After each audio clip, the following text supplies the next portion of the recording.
Welcome to Sudipta learning. Sudipta লার্নিংয়ে তোমাদের প্রত্যেকে স্বাগত জানাই। প্রিয় ছাত্রছাত্রীরা, আজকের ক্লাসে আমরা আলোচনা করব গৌর বা গারা কী বা কাকে বলে এবং তার উদাহরণ ও গৌর বা গারার উৎপত্তি কোত্থেকে এবং তার বৈশিষ্ট্য নিয়ে। এটি একটি ভূগোলের খুবই গুরুত্বপূর্ণ একটি প্রশ্ন, যা পরীক্ষায় বারবার এসে থাকে। তাহলে চলুন আর দেরি না করে জেনে নেওয়া যাক। প্রথমে আমরা জানবো যে গৌর বা গারা কী। তোমরা দেখো, প্রথম গৌর বা গারা কী বা কাকে বলে এবং তার উদাহরণ সহ দেখে নাও।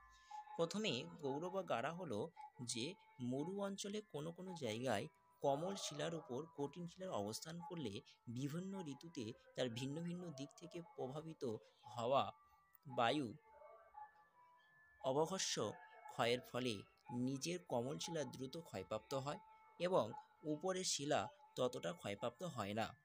শিলার এই যে অবঘর্ষ ক্ষয়ের ফলে নিচের অংশ ক্ষয়প্রাপ্ত হয়ে সরু স্তম্ভের মতন হয় এবং উপরের অংশ কম ক্ষয়প্রাপ্ত হয়ে বিরাট আয়তনে ব্যাঙের ছাতার মতন বা ব্যাঙের ছাতার ন্যায় ভূমিরূপ গঠন করে, তাকে বলা হচ্ছে গৌর বা গারা।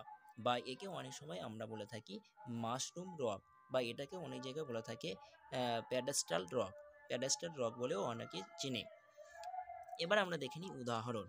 প্রথমেই আমরা উদাহরণ হিসেবে দেখব আফ্রিকা সাহারা এবং ইরানে। আচ্ছা, আফ্রিকা সাহারাতে আছে, আর হচ্ছে ইরানে মরুভূমিতে অসংখ্য গৌর বা গারা দেখা যায়। এই গৌর বা গারা জার্মানিতে বলা হয় পিজোফেলসেন, আর গ্রেট বেসিনে একে হুন্ডু বলে। এবার আমরা দেখব যে গৌড়ের উৎপত্তি।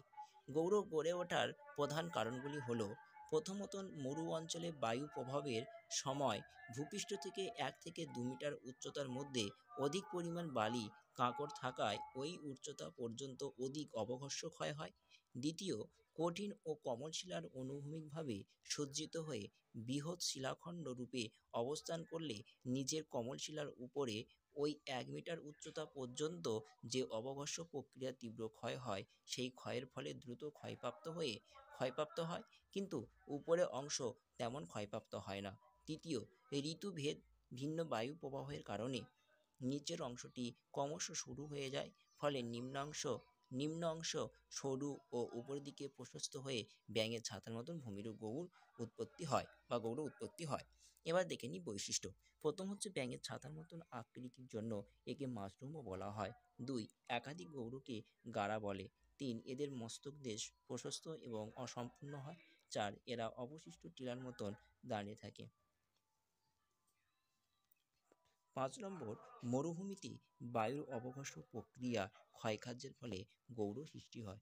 ক্লাসটি তোমাদের এই পর্যন্ত রইল। অবশ্যই ক্লাসটি ভালো লাগলে চ্যানেলটিকে অবশ্যই সাবস্ক্রাইব করো, পাশে থাকো। আজ এই পর্যন্ত, টাটা, বাই বাই।